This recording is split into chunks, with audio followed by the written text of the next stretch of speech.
السلام عليكم على كل اللي بيشوفونا، واهلا بيكم في مطبخ ساسي. ان شاء الله النهارده الفيديو هيكون بالتعاون مع قناه شهيوات ووصفات ام ياسر. هي صديقتي من المغرب، مدام نجيه، وقناتها متنوعه. هتلاقوا عليها كل حاجه تخص الجمال والطبخ والتدبير المنزلي. والنهارده ان شاء الله هي هتقدم لنا تورتايه بكريمه الزبده والبراليني. ان شاء الله تتابعوها وتعملوا لها اشتراك وتشوفوا الفيديو بتاعها بعد ما تخلصوا الفيديو بتاعي ان شاء الله. وباذن الله هحط لكم الرابط بتاع القناه بتاعتها في خانه الوصف تحت الفيديو، وكمان رابط الفيديو اللي هي هتقدمه. ان شاء الله النهارده هعمل تورتايه بالفاكهه، ونتعلم مع بعض ان شاء الله ازاي نقطع الفاكهه بطريقه سهله. انا سبق نزلت طريقه الكريم شانتيه قبل كده في فيديو، وهنزلها برضو عشان انا قايله فيها تفاصيل اكتر. هقطع الفاكهه الاول، بس هقطع الاناناس والخوخ. مش هقطع التفاح طبعا لان التفاح بيسود، هقطعه ساعه ما احطه على التورتايه. هقطعه، هاخده 4/4.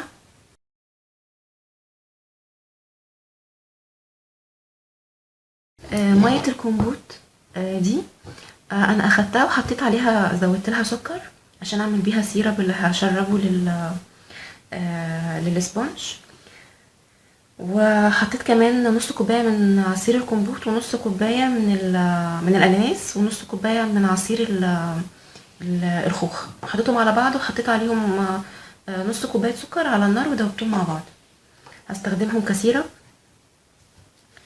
او ممكن تعملي كوبايه ميه على كوبايه ميه على كوبايه سكر على النار، وتاخدي معاهم عصير ليمونه او عصير برتقال. هاجي على الخوخ وهاخدها النص ده، هاخده ترانشات.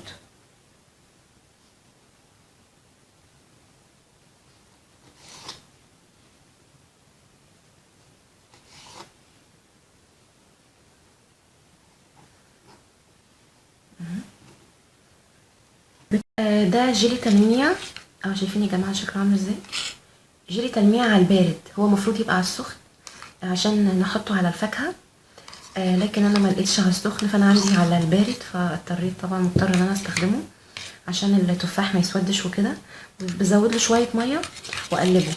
انتي بقى لما تجيبي اللي هو اللي على السخن، جيلي تلميع على السخن، بتحطيه على النار بس توطي عليه، وتزودي له شويه ميه لحد ما يبقى خفيف، ما يبقاش تقيل ومكلكع، عشان لما تيجي تحطيه على على الفاكهه ما يبقاش مكلكع ويمسك في الفرش. تمام. معايا السبونج، سبونج فانيليا انا عملته، هنزل طريقته ان شاء الله تحت الفيديو. هقطعه الديسكات، هقطعه على 3.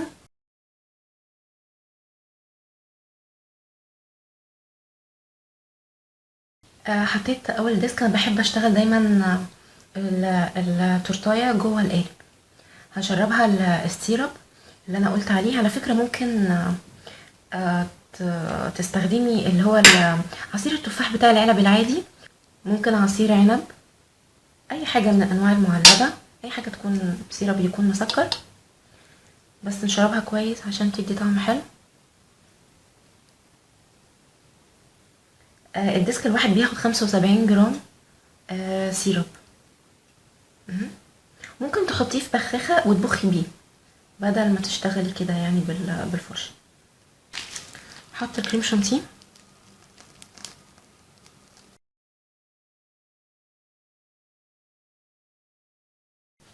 كان فيه خوخ كده كان متقطع معايا وانا بعمله، احطه في النص. احط الديسك التاني. دي بتديني فرصه، القالب بيديني فرصه ان انا اضغط من غير ما الكريمه تخرج. تمام. ممكن لو مش هتعمليها بالشكل اللي هو اللي انا عملته حالا، ثواني ما افتح ممكن تعملي كده. احط الاول السيرب، تشتغلي بيه. انا بعمل كل الطرق عشان خاطر لو عندك اي حاجه من الحاجات دي تقدري تشتغلي بيها عادي. ولازم تحطي طبقه كريم شانتيه كويسه، يعني مثلا طبقه الكريم شانتيه تكون تقريبا نص طبقه الديسك الواحد، عشان يبقى طعمها حلو. ما تحطيش طبقه رقيقه تلاقي نفسك بتاكلي كيكه بس مفيش كريم شانتيه.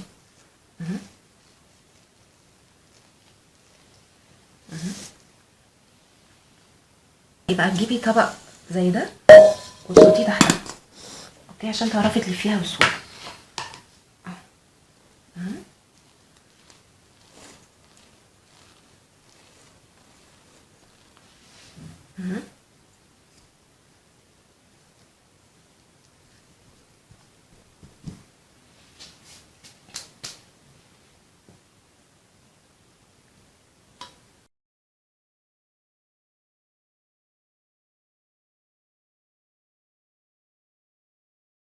انا بحب امسكها كده بصراحه، كده، واشتغلها كده، برفعها لفوق وبالسباتيول، مش عارفه اصورها، بشتغل كده كده وبلفها بايدي، عشان بس انا مش عارفه اعملها قدام الكاميرا.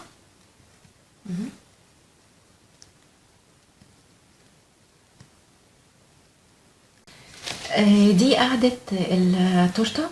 كنت اشتريت تورتايه مقاس 24، بس انا ما كنتش لاقياها، بس انا عملت لها شويه تظبيطات علشان خاطر هي كان شكلها مش يبقى لها كتير عندي. حطيت لها من تحت ورق فويل وظبطته عليها اهو، وبعدين حطيت عليها بلاستيك من هو البلاستيك الغذائي الاسترتش. لو يا ريتني كنت لقيتها من بدري، يعني كانت تسهل الشغل. بعد ما طلعتها من التلاجة هاجي في النص واعمل ايه، زي علامه كده في النص. تمام، هنرص الفاكهه بتاعتنا بحيث ان كل الفاكهه تبقى باصه، يعني وشها لنص التورتايه، زي اشعه الشمس كده. تمام اهو، عشان تمشي معانا مظبوط.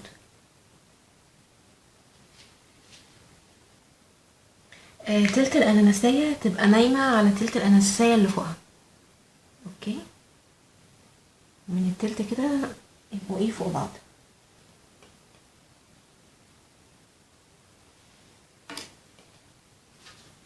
نيجي على اخر واحدة ونرفعها شوية ونحط دي. بالنسبة لتقطيع التفاح،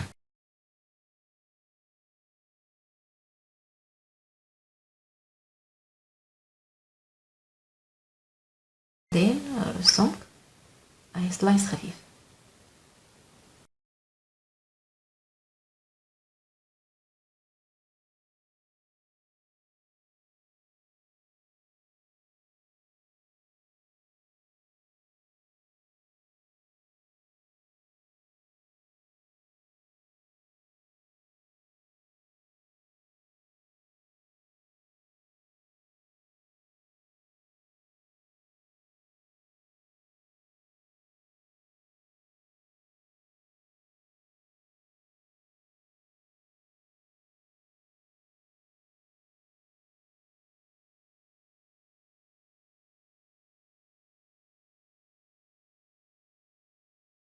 جيبي الخوخ، قاعدة الخوخ تبقى لتحت. تمام،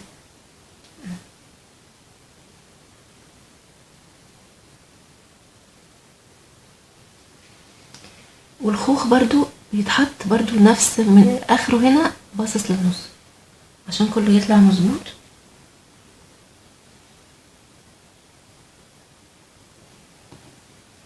الكيوي انا قشرتها، في ناس ما بيقشرهاش بس انا بحب اقشرها. اعملها سبعات في تمانيات بسيطة، بس تدخلي السكينة جامد لجوه عشان ايه، لما تيجي تطلعيها تضمني ان هي اتسلكت بسهولة. ازاي؟ هجيب واحدة اناناس وهقسمها نصين، يعني خدها من بالعرض،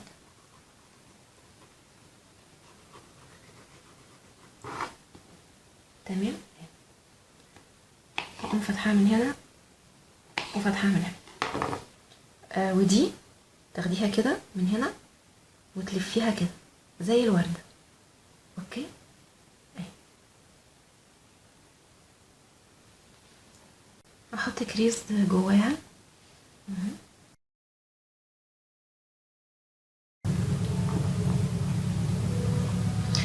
بحب اشتغلها بالسكينة، لان السكاكين بتحجز، ما تخليكيش تقطعي للاخر، هي بتاخد وقت شوية بس بتطلع مظبوطة، عشان ما تقعديش تجربي في تفاح كتير، تطلع معاكي من اول مرة.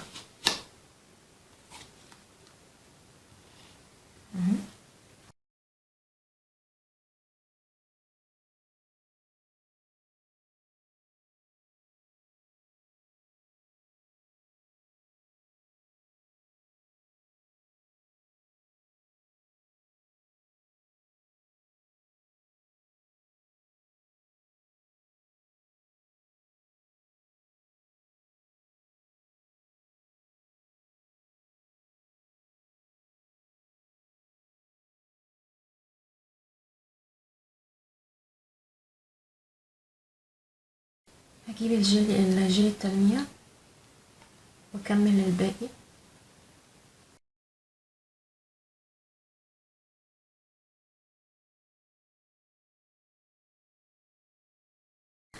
بتمنى تكون تورتايه عجبتكم النهارده.